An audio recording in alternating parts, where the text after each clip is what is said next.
I don't know who I am.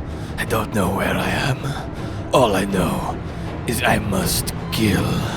I'm sorry, I can't get over this palico. Oh yes, hello and welcome my fellow hunters.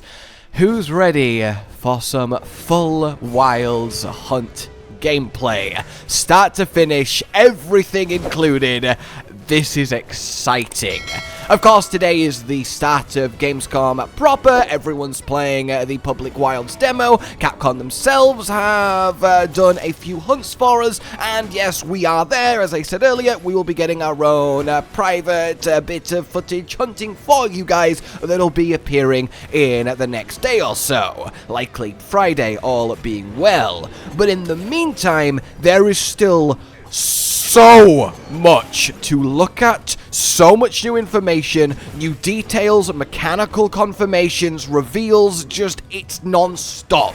So what we're going to do is go through the first official hunt we were shown, everything in that, and there's a lot, and then a load of very important new bits of information that you really are going to want to know, because a lot of it is absolutely game-changing to the fabric of Monster Hunter in the most exciting way. So without further ado, let's get into this. We get a little look at the actual character models. The full game will have the normal detailed creator, but just seeing this gives you an example of the level of fidelity we're working with here. It's really bloody good. So we begin in the village, and you can immediately see the various classic stations.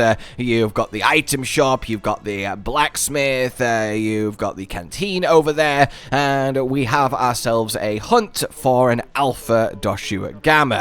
Alma gives us a little introduction, our new handler-esque figure, and we are off. Also, a huge shout out to the team actually showing us this, Ryozo-san and Jono being fantastic as always. Everyone there, it's just always so lovely to see the people behind Monster Hunter being so clearly in love and passionate about, you know, Monster Hunter. It really does give me a lot of happiness to be part of this community, and moments like this really affirm that.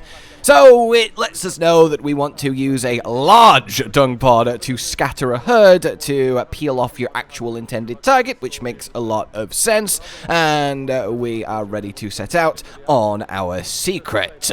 And there we are then, actually in game properly. So we got your large dung pods, we've got the luring pods, and life powders. Luring pods doing what they say on the tin, and an instant little bit of minimap. I mean, already the just pure, like, fidelity of it all, it just blows me away every time I see it.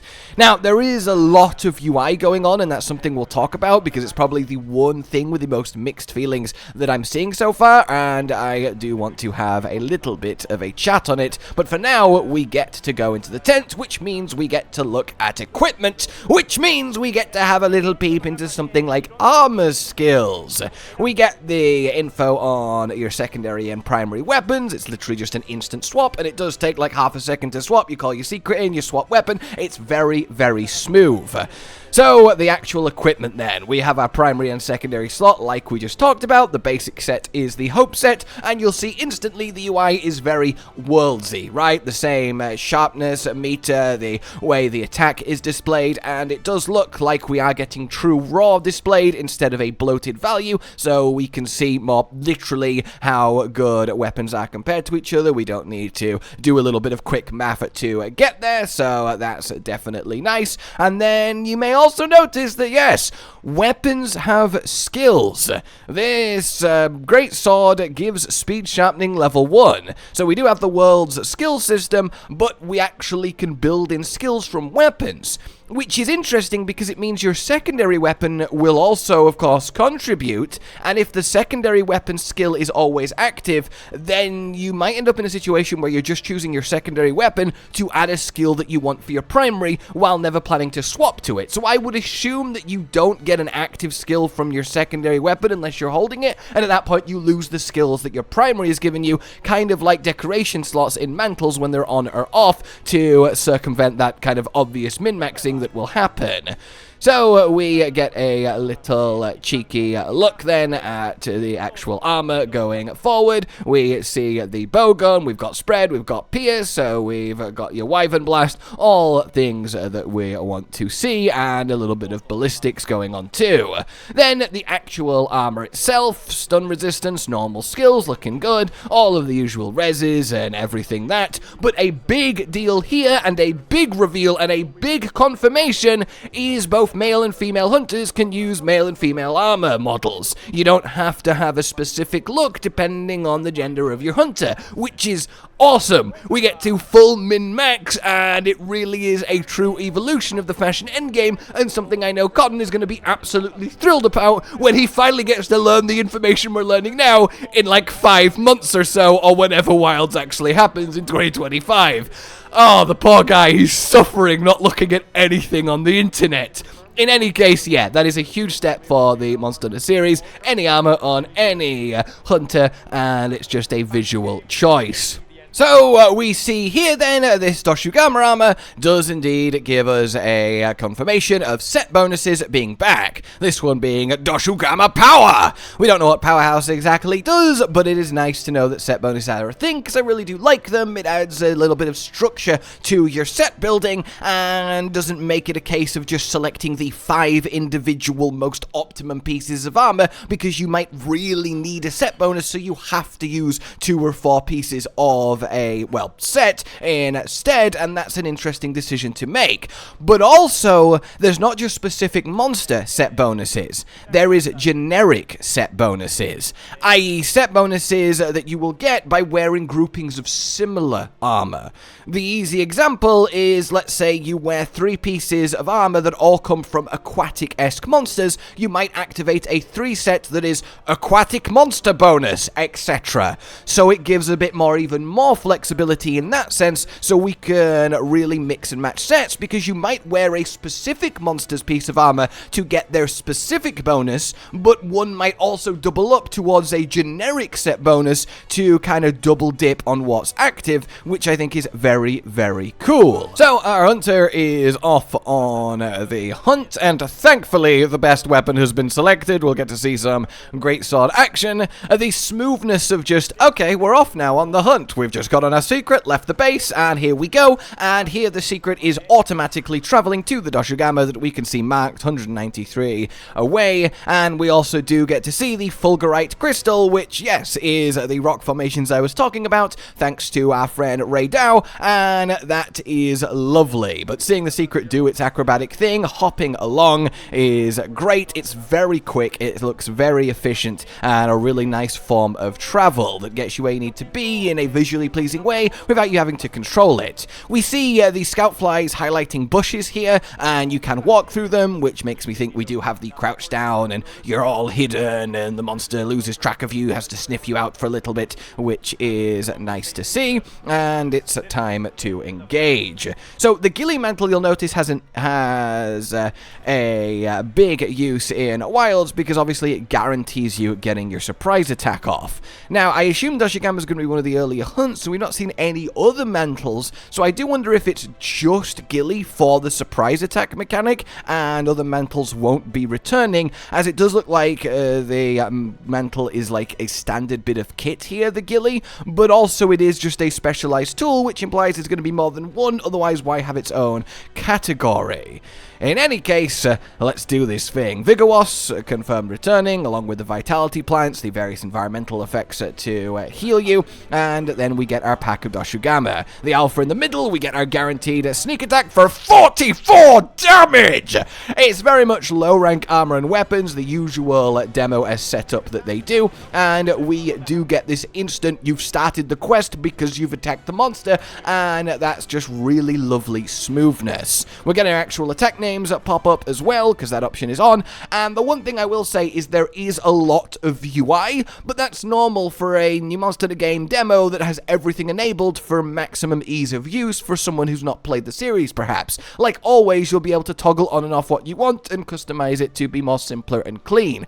And yes, the health bar is this kind of wibbly wobbly, almost Resident Evil-esque heart monitor. Now, it is still precise. It goes down by the chunk you get hit by. It heals with your potions by the amount they heal. It's not vague in any way. You can still exactly tell where you're at, but it is wibbly. And as you'll see later on, that comes with extra useful info, but this is a good time to talk about the fact that a lot of people are very unsure on this, and I'm not sure where I stand either. It's very visually cool, like it looks slick, but it is quite bright and moving, and if you just kind of stare at the center of the screen on this awesome bit of mounted hunting, it does draw your eye quite a lot, doesn't it? Like, it's very attention grabby. So I do wonder if there'll be an option to make it more plain and just still. I think that would be definitely a good call. I personally don't mind it, but I can totally see where people are coming from that think it's a bit distractingly much, so you'll have to say your own thoughts on that down below. So yes, we are chasing the pack of doshaguma. They immediately ran off, swapping to a little bit of bowgun, peppering them with shots, which is awesome. And then we get out into the big open plain and immediately see a herd of herbivore in the background. Just the pure spectacle of everything is so wonderful. So we leap off to our mounting attack, and hunting is a go. And then here we get to see Greatsword being the best weapon in the game. So this is one of Greatsword's new moves. From the focus stance, you start charging, and it's the charge rising slash. If you time it with the monster, boom! A clash of sparks, and you send them reeling, and then you launch out your slinger hook, as you can see there, the white highlighted line, attached, run forward, and then do this slam down. Sadly, it missed, but it's just perfect. We have skill activation messages back, which is a little bit of a shame because it can get quite obnoxious with ones that activate constantly. So I really am hoping we can disable that this time around, like we have in Rise and Sunbreak. I prefer just the visual tell of what your skills were doing, so that is certainly something to note. But immediately you can just kind of see everything going on, right? The sand reacting to all of the impacts on it, the monsters doing things. We have these big clashes. And then look, the doshaguma pounded the sand with an attack, made a dent, and then revealed an item to grab that was previously buried, that we then grab with our slinger, and it's an ancient coin. That's a lovely little detail and makes me think there might be a lot of item collections or discoveries to do. There's also just a lot of monsters on this map, like at least 8 or so large monsters, and that is amazing to see. We also have a little look at the items as we scroll by, and there is a lot going on here, all of which we kind of recognize, but then we get this nice expanded view that gives you a little bit more options, more categories. We have the fishing rods, so fishing's still a thing, and then here, look, we see the capture net, which is everything to me. That is definitely the capture net, right? The capture net is right there. It's the capture net. Capture endemic life, which means if we can capture them, well, we've got to put them somewhere, right? So maybe that then extends to rooms and pets like we had in World and Iceborne, which was phenomenal. The capture net, guys. This might be the biggest confirmation of the entire game for me, all right? Don't judge me. Oh! But yeah, having this little expanded feature so you can have items in categories and then cycle between them as opposed to along them, like all your health potions or your meat stacked up together, that is a lovely bit of quality of life. And then at the bottom left, as you've been seeing, we do have a specific clear what time of day and what weather stage you're in while hunting. So it's day and we're currently in the sand tide. And you might notice that that changes a little bit. So now that we've actually attacked the doshaguma, the timer has started as well, so we still have the usual timer, despite the smooth transition between it all. And so far, he is being very brave and bold, letting them all stay together, but then we finally get the large dunk pod, which of course signifies the changing of the weather. The timing on that is hilarious. But we're dispersing the pack with the dunk pod, and then the lightning rolls in, and we get to see what it's like to have just this drastic change as a moment in the hunt. And on the minimap, you can tell which one's the alpha. Obviously, it's marked, and you know your hunt target, but it does does have a bigger, more redder symbol than the others, so that's nice. Presumably every monster that can be in a pack will have its leader that you want to target. Actually grabbing items on the way past with your slinger is great. We've got a balahara chilling in the distance, and then various little environmental things. Wedge beetles are returning, giving us an aerial attack, and then we go into mountain. So a lot of your environmental stuff, as I've said, you will notice return, like your wiggly litchi for stamina management, but then on the mount you'll notice that we have knife attack like normal, but also weapon attack. So you can just use your weapon to attack on the mount, not just as the finisher. Move around between the body parts, yes, but you can do a nice little bit of stabbing, and then we get our finisher. And the greatsword finisher is putting the weapon in and then running along its back, dragging it. Is that not incredible? And then here we get a nice little look at we have wounded the doshaguma, and the reward for that is a doshaguma part. Now it said doshaguma for plus, which would imply high rank, but we're seeing low rank armor and damage, so I'm assuming that's a quirk of the demo. But yeah, breaking parts instantly just gives you a item reward as you do it. We've been creating wounds throughout the hunt, the new mechanic, and then we immediately get to see our new raptors charging in and getting some bites out of the doshaguma, and just all of this happening so naturally. Like, I've watched so many hunts that have come out so far, and everything happens so differently, yet so seamlessly. You can have so many different experiences, which is one of the things Monster Hunter is so good at, due to how everything meshes together, all of these creatures, you, and the environment.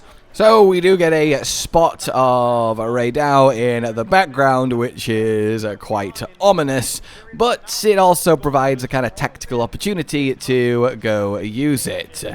Then we have ourselves an attempt at... Also, the fact that you can range hook the wiggly litchi and eat it, it's so mean, just ripping it from its log. So we'll load it over to the balahara, and then we get proper turf wars. We knew that they were in, but seeing it actually pop up as a turf war is nice, and thus the turf war commences. Very World and Iceborne in that you just kind of watch it happen, and the monsters deal damage to each other. But one thing to note is the damage, right? Wait for it, and 132 damage from this turf war. What we know about turf wars in World and Iceborne is they do a % of the monster's health each time they happen, depending on who takes damage. So 132 damage. Keep that in mind from this turf war. And also the Balahara has created this sandpit that our hunter almost very much fell into, which is such a cool moment, and you can use it to lure the doshaguma in as well if you so wish. But there is someone else that we need to invite to this party at the Oasis, and something I like here, which is a just little detail, always lovely to see. The Raidao is having a lovely drink at the Oasis, a little bit of ecology. He's got his lifestyle, he's going through his cycle, he's not expecting to be interrupted by a rude hunter wanting to use him as a, well, weapon. He's just having a nice little drink. Paratoads too, and just having this little left information of every bit of endemic life that is useful near you is really, really nice to see. I'm sure I will be turning it off, but it is cool that it is a thing. So here he is, our thunder flying wyvern, apex of the Windward Plains. Community calling it Thor Magala when it was first teased. And yeah, Thor Magala, acknowledged by Capcom themselves, is really nice to see. And you'll also notice there is a very Frontier-esque telegraph of the lightning strikes. Like when you're on that map in Frontier that has the consistent lightning strikes, it does light up on the floor where it's going to happen. You can see in front there is just that little spot crackling that will be the prelude to a strike, so you can be aware you're not just randomly zapped out of nowhere. But we have the lore pod, which is then used to force him with this kind of threat line to chase the hunter, which has chased him right into the Raidao. Now remember that 123 damage that a turf war dealt. Let's have a look at how much damage this guy is going to deal. Just another general attack, yeah, 100, okay, interesting. And then the railgun, oh, almost 1,000! Huh! Okay, that's fun. Wow, he's so so powerful. I am very much a fan of Raidao, and I feel like he's going to become a lot of people's, well, maybe not complete favorite, though certainly a lot of them too, but certainly up there in estimation. Then here we see this. Great Thunderbug, no effect on Raidao, which, you know, makes a lot of sense, but you might be like, wait, what do you mean no effect? Well, Great Thunderbugs are back, and they are environmental paralysis traps. You can activate them, lure the monster in, and then it's like a nice little paratrap. Also, the herd of herbivores all huddled up as they walk past is so cute. So we've broken away from Raidao, chasing the doshaguma into a canyon, and it is here that we see something truly horrifying. You'll know it when you spot it, or at least you should, but we also get to look at some environmentalness, dropping down the boulder, and we use the slinger to do it. We don't have to waste ammo firing at it, which is a lovely little addition.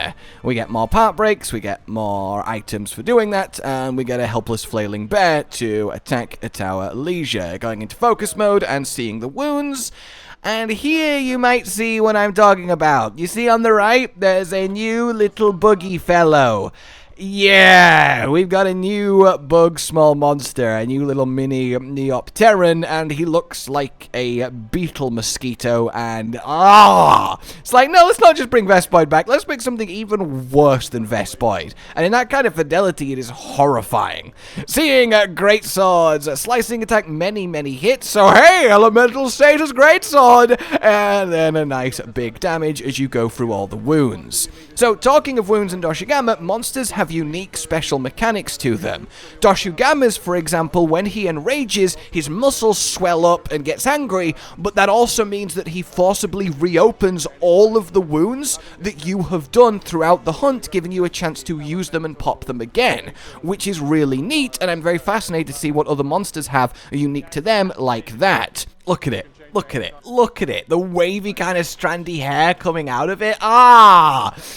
Oh my god, I hope there's not a big, well no, that's not true, I do hope there's a big version of it, but there it is. And here we get to actually see the Thunderbug trap in action. We go in it, we use it to activate it, get them all excited, and the doshaguma chasing the hunter is going to walk himself right into it and get a paralysis off, which is really neat. It is interesting that our handler is just kind of here around us, just sort of watching the fight. You'd think they'd kind of hang back, but hey, that's completely okay. We get another focus mode strike off, which is lovely, and just this whole little section, right, this canyon with the fulgurite, the lightning flashing, it's just brilliant. It really is. So, we have an SOS flare fired, and then we see Support Hunter, Alessa, Olivia, and Rosso. Now, we know Olivia is a proper character. We've seen her in cutscenes with us for the trailer, for our new spider. So, does that imply that Rosso and Alessa will be too, and they will also get introduced officially in stories? But yes, we confirm that at any point you can fire your SOS flare while offline, single player, and get in a full team of NPC hunters to affect you. And they really stress they have put a lot into the eye of them. They will respect what you're doing, they won't wake up sleeping monsters, they will hunt harmoniously as possible with you the player, which is really cool to see. And also we get a little bit of chatacabra. So far we've had doshaguma, chatacabra, balahara, Raidao, multiples of each, all the herbivores in the background, like it's busy and thriving and well wild, and that is great. Also, as we see there, the perfect guard on the greatsword. It is coming up as a perfect guard, so yeah, greatsword does have a perfect guard. I assume there's got to be some sort of follow-up to it that's not being done yet, so that's very exciting to see. And then just the landscape with all the lightning. I just can't cope. Pulling down a vine trap to act as a pseudo pitfall. We've seen them before in World and Iceborne, but they're even more friendly to use now because you just essentially set them up and lure the monster over and you get this nice little trap, which is great. Then we get to see the weather return to normal, from your storm back to your sand, and then the grass doth grow, which is lovely. And as a little bit of detail, as we just mentioned, the grass, fire element and fire will set grass and dry things on fire and spreading it and creating these sort of blazes like you would expect from it being flung around, which is just a lovely little element of detail. So doshaguma here is injured, he's limping away, and he is ready for the full slay. Heading to a nest, as you might expect, in order to go to sleep and give us the opportunity to do a wake-up hit, though we have switched to light bowgun, so very, very sad about that. In any case, as you can see, the NPC hunters do relax and wait for you, which is good, and barrel bombs don't get used here, but we can, of course, have them, and you can move them, and you can throw them now, too, so you really can get some proper nice wake-up hit synergies going in. In any case, then, once the doshaguma has been slain, you'll notice that, as we did know, but it's good to see it, you physically stand on the monster now, so no more monster houses, which is a shame, but we can carve the hunt end, and you can force the hunt to end immediately, which is a nice extra quality of life too. So yeah, wow, right? Like a lot of good stuff to go over, but this is just the start. Let's talk some very specific, interesting details. So a lot of the other details did come up during the second hunt that they did, which is nice to see. And as we can see, yeah, health is responding as it should. And the lower you get, the more intense the wub wub wub gets to kind of make you feel the heartbeat of the hunter getting more hectic. And actually, there is a mechanic that if the monster is about to do its big, main, powerful attack, your wibbly health bar will go crazy as a warning, and your hunter will flash too. This is interesting because it's like Rise and Sunbreak, where your hunters are constantly going, "He's doing a big attack, watch out!" with their voice lines, but visually here. I've seen a lot of people say it's too handholdy, but I'm not sure I really agree. If you're experienced, you know what attacks the monster is doing, and if you're not experienced, you're not going to know how to properly deal with that warning anyway, because you've not experienced the attack. I think it's just a fine little bit of UI integrated with the game, and that's okay. And I have to assume there will be an option to toggle it on or off, depending on your preference, but it is certainly a bold choice. And also negative statuses like paralysis or stun, you can have a timer above them on the UI to show you exactly how long you are going to be stunned for that's left.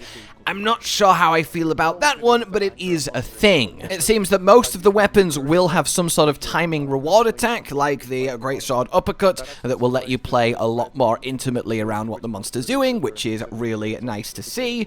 You've got supply items that will be delivered directly into your secret item pouch. Yes, your secret has an extra item pouch for you, which is really nice to integrate into the hunt, give you more options. And here we see the map. Currently flat, but you can give it a rotate to get some 3Dness, and this also gives us a nice scope of the Windward Plains. We see that massive zone with the oasis in the middle, the more tunnels and corridors, the camp that we came from, all of the various monsters around the place. It is a colossal zone. There is layers to it as well, and you can really get a proper good look thanks to that map, which is really, really nice to see. Here's another look at said map then, as you can maneuver it round and rotate it. This was said as a direct response to people being a little bit confused with the ancient forest and the verticality of it, so actually being able to get that depth from the map is a really nice little upgrade for us. And as we see, you flip it up, you get a good eye of everything. We see where our hometown is on the left, and there is clearly a lot of this map to explore, which is really, really nice. And we see that river at the top, and we know that a river leads to the Scarlet Forest, so I assume the Scarlet Forest will be past Zone 10 if we're going to look at a connected world like that. And the fact that it is just in, like, floating, it's not a different screen, you can still see the map and what's going on, is a really lovely bit of quality of life. So then we get a small monster, name confirmed, we knew about him, it's the big lizard crocodile thing, but it's called a Gaios, and it has a saw horn that you can interact with. That is literally its horn. It's a jagged horn that, yes, looks like a saw. But what you can do is you can yoink its horn away from it, which just feels so mean. It's just sleeping peacefully, and you rip off its horn, and that gives you bleeding pawns, which then can be used on the monster to force it to have extra wounds. So that's a really nice little integration of the local wildlife there. Then we get to have a little look at cooking on the go. Just setting up your grill. You still are in the world here. You can get attacked by monsters if you do it in a silly place, but then we can choose to add our own ingredients, which you need to either buy from the local villages or gather yourself, and each one will be tied to a skill that you want to activate, and you can do so on the go, which is really, really nice. A full min-max mix-and-match combination from your own ingredient supply, not just permanent canteen, so that's great. And then, yeah, the just absolutely phenomenal animation of it all. It just looks so goddamn delicious, doesn't it? So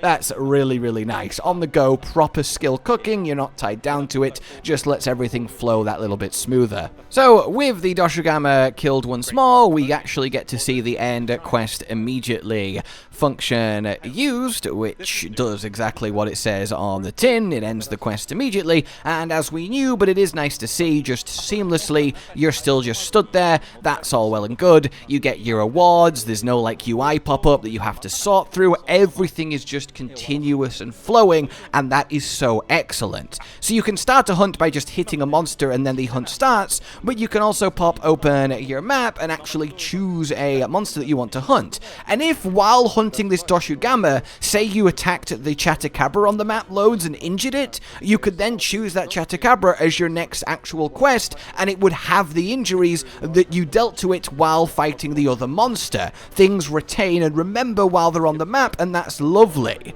We then also see one of the pop-up camps that we have put out the way here, and you can fast travel to it. They can be destroyed, so placement matters, and also your SOS hunters will appear by them if they can, so that's also something that is important. So we do see the fast travel happen, we get to the camp, and here we go. And then we get that lovely example of what the actual quest menu is like in Wilds if you choose to go through that instead of just attacking the monster or selecting it on the map. And this is what it looks like.